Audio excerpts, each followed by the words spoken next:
sou o Gugu Gaiteiro. E para quem me conhece, eu também sou o Gugu Gaiteiro. Inscrevam-se no meu canal.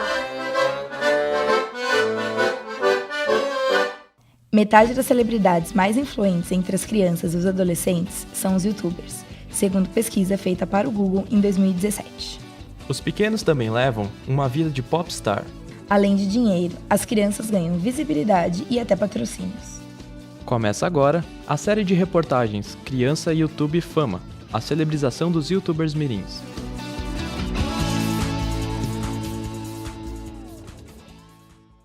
Gravar vídeos de si mesmo e postar no YouTube é uma das brincadeiras da nova geração. O SPM Media Lab analisou 98 canais de youtubers mirins e relatou uma audiência de 11 bilhões de views. O crescimento dessa categoria é tão grande que em São Paulo até curso para ser um youtuber mirim de sucesso já existe.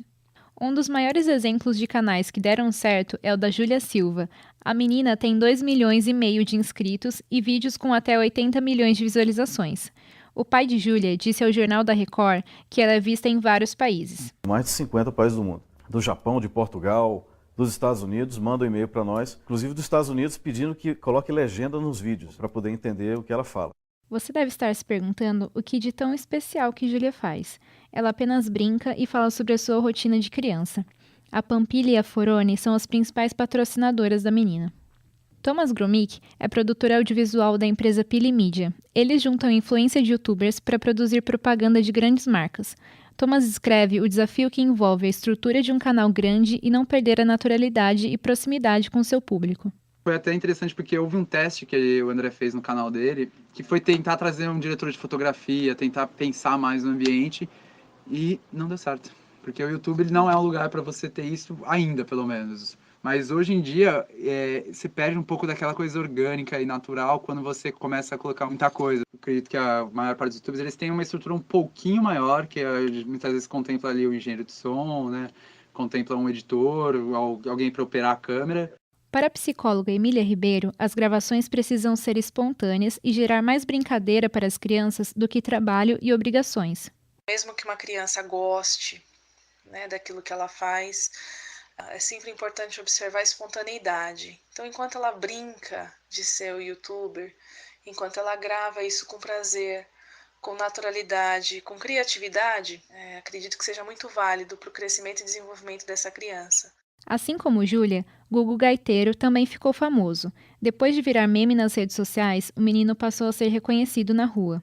Eu gosto da fama pelo reconhecimento.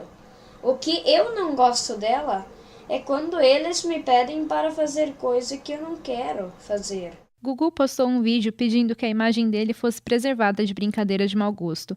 O estudante de biologia Caia Curi é um grande fã do gaiteiro. Eu gosto do Gugu Gaiteiro porque dos youtubers mirim, assim, daqueles que a gente vê que tem, né, 10, 12 anos, essas idadezinhas, ele é o único que é uma criança como criança propriamente dito, o único que faz coisa de criança, que demonstra ter orgulho da família dele, da cultura dele, do que ele faz, e além de ser, assim, ótimo na gaita, né, o instrumento que ele toca lá, ele toca músicas tradicionais, músicas religiosas, ele valoriza isso da família dele, dá pra ver que ele não é uma criancinha que quer coisas muito diferentes do que aquilo que ele já aprendeu com a família.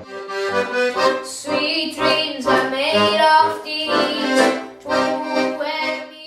Caia compartilha vários vídeos de Gugu com os amigos e diz que admira muito o que a internet chama de infância raiz. A professora e pesquisadora de cybercultura Marcela Faria fala que a celebrização requer mesmo maturidade. Celebridade infantil é complicado, às vezes nem um adulto tem maturidade para ser celebridade, ter determinadas responsabilidades, e a criança, né, por exemplo, tem um compromisso de gravar todo dia um vídeo para o YouTube, porque ela precisa dar um depoimento sobre alguma coisa que ela viveu. Pelo amor de Deus! O ideal, segundo Marcela, é o acompanhamento dos pais em tudo que as crianças fazem online. Bruna Escopel, de São Paulo. No próximo capítulo, o consumo de vídeos por crianças no YouTube.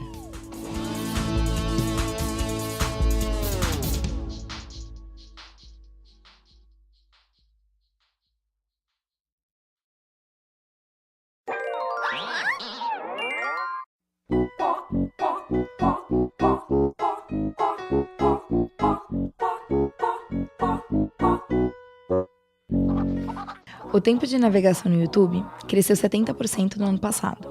E as crianças ocupam boa parte dessa audiência. Não é à toa que o canal da Galinha Pintadinha seja o segundo maior do Brasil.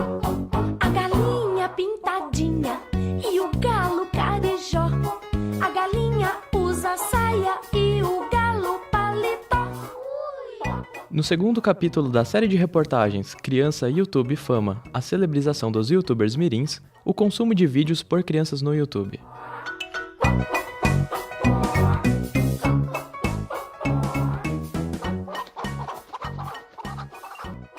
Existem 295 canais brasileiros com público infantil. Eles somam um total de 80 bilhões de visualizações por crianças. Os dados são da pesquisa do SPM Media Lab, feitos pela professora Luciana Correia. Ela comparou os resultados dos 3 últimos anos e percebeu que o número da audiência no YouTube por crianças subiu 564% nesse período. No dia a dia, qualquer criança ao seu redor sabe usar a plataforma. Edvanei Carneiro é pai de Juan Pablo, de 3 anos. O menino já tem um canal no YouTube e busca sozinho os vídeos que quer assistir. A televisão ele só assiste quando a gente está assistindo ou quando eu coloco algum filme para ele assistir. E aí acabou, ele não tem essa procura. Quando ele quer assistir alguma coisa, ele fala assim: mamãe, me dá o celular. Papai, dá o celular. Aí a gente pega, coloca o celular na mão dele e ele mesmo se vira e coloca o que ele quer assistir. Edvanei conta que incentivou Juan a assistir vídeos educativos no YouTube e que com pouca idade o menino já sabe cores e números em inglês. Pensando nesse público e sabendo que a idade mínima para se cadastrar é 18 anos, o YouTube criou a plataforma YouTube Kids, mas a professora Luciana Correia mostra que ela não é muito popular entre a galerinha. Ele resolve, eu acho, para criança que nunca entrou no YouTube, criança que está entrando nesse universo pela primeira vez. Eu tenho uma filha de 6 anos, por exemplo, na idade da minha filha já não serve mais. Quando eu instalei o YouTube Kids para ela, eu falei: agora é aqui que você vai usar. Ela falou: Deus me livre, volta pro YouTube antigo, esse é muito ruim. Começa pelo layout, que ele é deitado. Minha filha gosta de ver em pé. A pesquisa dela mapeou uma categoria de vídeos que vêm da televisão e também são reproduzidos no YouTube. Comparando essa categoria às demais, a cada vídeo de TV são assistidos outros 5,2 vídeos produzidos para a própria rede. O jornalista Rafinha Bassos contou ao documentário Profissão Youtuber que a intenção de quem cria conteúdo para a plataforma não é tirar a audiência da televisão. São 2 lugares de vídeo. Inevitavelmente, um acaba puxando um pouco da audiência do outro. E eles se retroalimentam também. Muita coisa que faz sucesso na televisão bomba no YouTube, muita coisa que bomba no YouTube acaba indo para a televisão. Tem umas experiências muito claras. A novela Carrossel, por exemplo, é um sucesso no YouTube.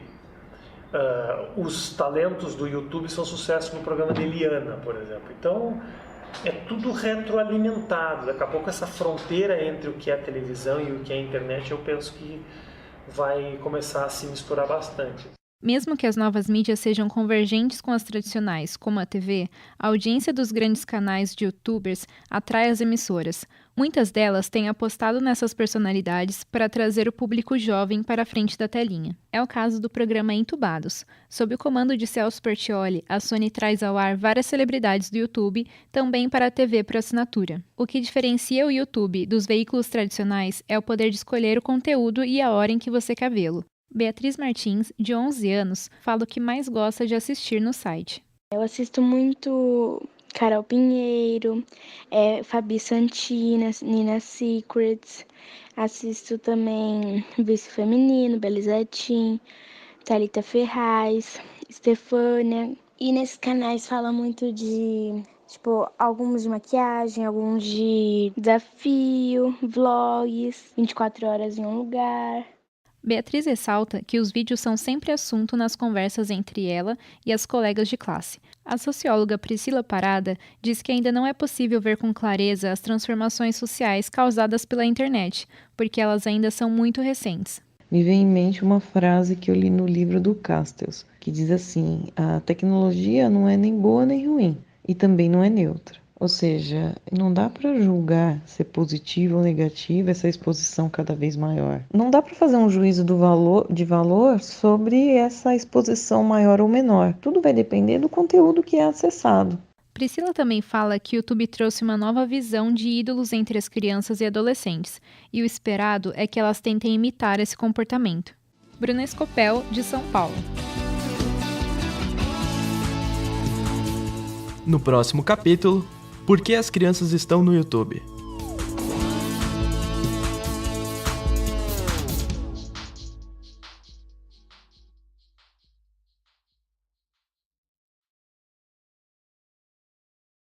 Oi, gente, vocês estão no canal Sara Sapeca, Levada da Breca. E hoje eu vou cantar uma música da banda Malta, chama Dona da Voz.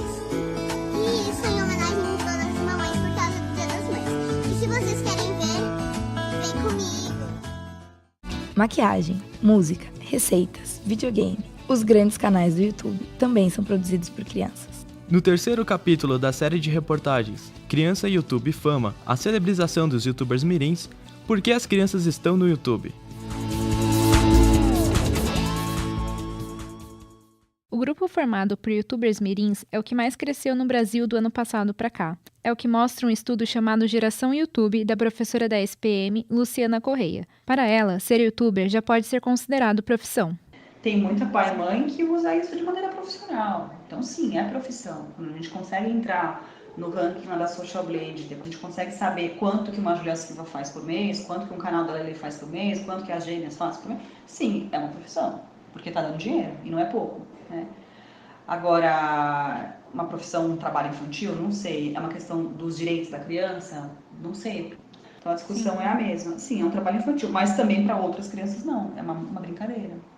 Luciana mapeou 7 tipos de canais diferentes direcionados ou produzidos por crianças brasileiras no YouTube. Além disso, aplicou questionário para pais e crianças de 0 a 12 anos. Segundo os resultados de 2017, dos 110 maiores canais do YouTube Brasil, 52 deles são feitos por ou para os pequenos. Sara Furtado, de 8 anos, é filha de 2 jornalistas e é essa a profissão que ela deseja seguir.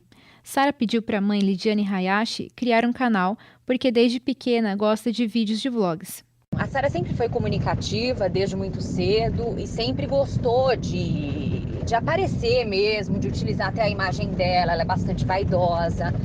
E mexendo no YouTube, vendo inclusive canais infantis, que a princípio me ajudaram bastante, às vezes, a entretê-la em algum momento de mais agitação, aquelas historinhas utilizando bonecos e tudo mais, depois as próprias crianças, que às vezes mostravam algum tipo de brinquedo ou contavam alguma história, foram estimulando e aguçando a vontade dela de ter algo parecido. O pai de Sara, Gustavo Furtado, acredita que o canal seja uma oportunidade para que ela produza conteúdo pensando no seu futuro. No meu tempo, por exemplo, não tinha isso. Eu queria ser jornalista de pequenininho, né? Hoje, por exemplo, você consegue gravar um canal de YouTube, você consegue fazer isso com uma câmera, você consegue gerar conteúdo. Hoje um celular simples, um celular desse aqui, você consegue gravar em 4K. Algumas poucas noções de como gravar, de enquadramento, que você consegue até em vídeos no YouTube, você consegue produzir um conteúdo barato, né? E de certa forma interessante, porque, por exemplo, o conteúdo dela é direcionado para um tipo de público, né? Rosana Herman é jornalista e blogueira. Ela já foi comentarista de tecnologia, redes sociais e internet na Record News e trabalha nesta área há bastante tempo. Ela disse em entrevista ao documentário Profissão YouTuber que as pessoas são motivadas a consumir conteúdo online porque se reconhecem na imagem de outra pessoa. A representação familiar que a gente cria. Então tem uma pessoa que podia ser seu pai, que você curte, tem uma mulher que você adoraria que fosse sua mãe, a outra ela representa a sua irmã mais velha e você gosta daquela menina que ela parece sua irmã mais velha, a outra ela não é sua irmã mais velha, nem sua mãe, nem ninguém, nem sua prima, mas ela representa um tipo que você gostaria de ser. Então é um espaço de representação muito intenso, onde pessoas de todas as idades e gêneros encontram alguém que pode ser o seu farol, seu guia, seu guru. Rosana também falou, profissão youtuber, que mais do que um trabalho, as pessoas gravam porque a forma de se comunicar e existir no mundo digital é essa. A psicóloga Cida Coutinho entende que brincar de ser youtuber começa, antes de tudo, no relacionamento da criança com a própria família. Essa questão da tecnologia para o jovem, principalmente dos youtubers, envolve o relacionamento familiar, o quanto a família desprende do tempo, do afeto, do envolvimento para educar esse filho e o quanto essa família delega isso para a tecnologia. Gustavo Kanst, de 11 anos, é um exemplo de criança que explora bem o cenário digital. Conhecido como Gugu Gaiteiro, o gauchinho começou a usar o YouTube para divulgar as suas músicas. O canal de Gugu tem presença forte da tradição gaúcha, e os pais, avós e a irmã também participam dos clipes e das brincadeiras. O pai de Gugu, Milton Canche, diz que tudo é produzido em família. Tudo é feito em família. É o pai, a mãe, com a ajuda da irmã Ana Caroline e então do Gustavo. Então é tudo feito em família. Milton reforça que a presença dos pais na produção e divulgação do canal é muito importante. São eles quem respondem os comentários e as mensagens enviadas ao Gugu, por exemplo. Por causa do canal, o menino já esteve em programas de TV e conheceu alguns ídolos. Ele considera isso um marco importante para a sua carreira musical.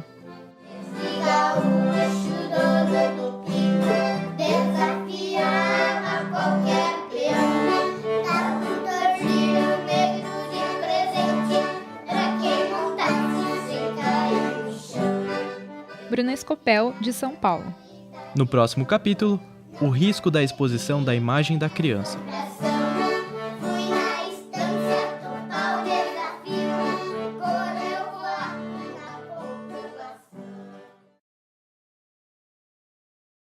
Oi pessoal, onde vocês estão? Aqui no canal Série Sapeca Levada da Branca. Oi gente, tudo bem?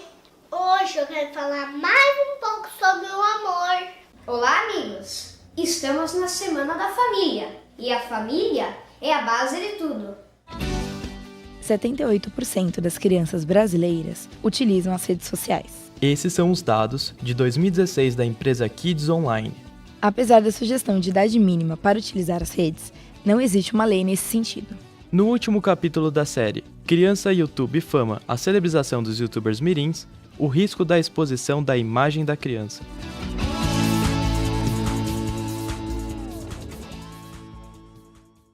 Uma das maiores discussões sobre redes sociais é sobre a exposição da própria imagem. Tudo que se posta, seja em texto, imagem ou vídeo, jamais poderá ser apagado totalmente. Todo tipo de dado que acessa está guardado pelas grandes empresas de tecnologia, como o Google e o Facebook. O filósofo Thiago Calçado comenta o conceito de privacidade e exposição. As redes sociais, enquanto algo que vai incitando uma linguagem, e as pessoas acabam tendo que produzir discurso, tendo que se postar o tempo todo, passam a exigir essa exposição. Tipo, se você não se expõe, você não existe. Ela acaba assumindo como identidade dela a sua existência virtual. Você expor uma criança o tempo todo a ter que se postar ou ser postada por seus pais, eu acho que é um risco, porque faz com que a criança não tenha o tempo e maturidade de criar essa subjetividade, entende? Que é muito mais do que só a exposição dela. Thiago diz que a exposição da própria imagem está ligada ao conhecimento da sua identidade. Quando ela não está totalmente formada, as crianças podem se apegar a uma imagem que não a representa mais. Paloma Brito é advogada e mãe dos gêmeos Miguel e Gabriel, de apenas 2 anos. Os amigos não economizam nas fotos com os meninos e, recentemente, os dois ganharam uma conta no Instagram gerenciada pelos pais. Mas Paloma considera a exposição um risco e diz que não concorda que menores de idade sejam expostos em canais no YouTube. Eu não deixaria os meus filhos serem, porque eu acredito que isso interfere diretamente no desenvolvimento psicológico e da faixa etária deles. Não é normal uma criança ser tão exposta à mídia e ser tão exposta como uma popstar, digamos assim, antes do tempo, antes dela entender de fato o que isso é e o que isso vai repercutir na vida dela. Hoje pode ser moda, mas isso pode trazer sérias consequências para daqui 20, 30 anos que ela não vai conseguir apagar.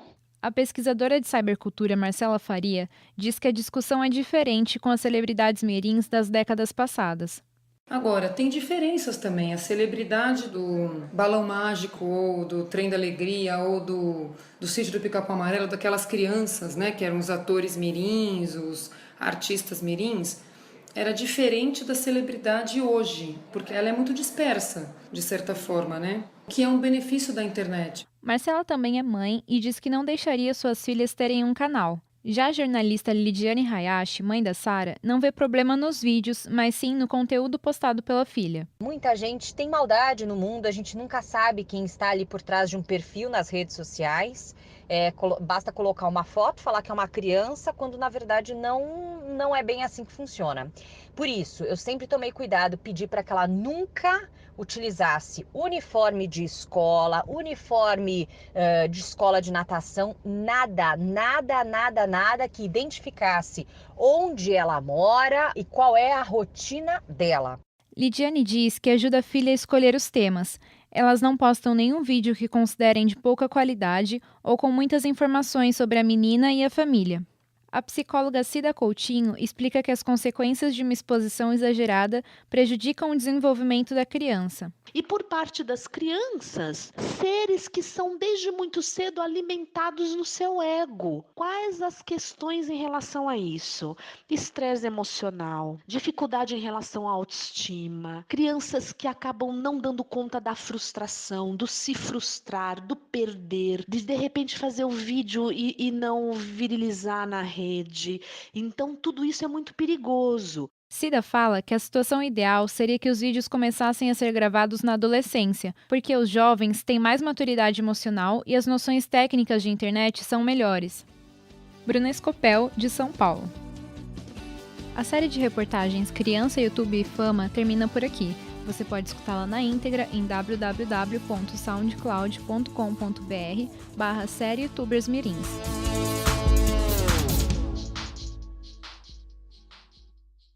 Produção, redação, reportagem e edição, Bruna Escopel. Sonoplastia e pós-produção, Roger Romero. Gravado nos estúdios da Fapcom em novembro de 2017.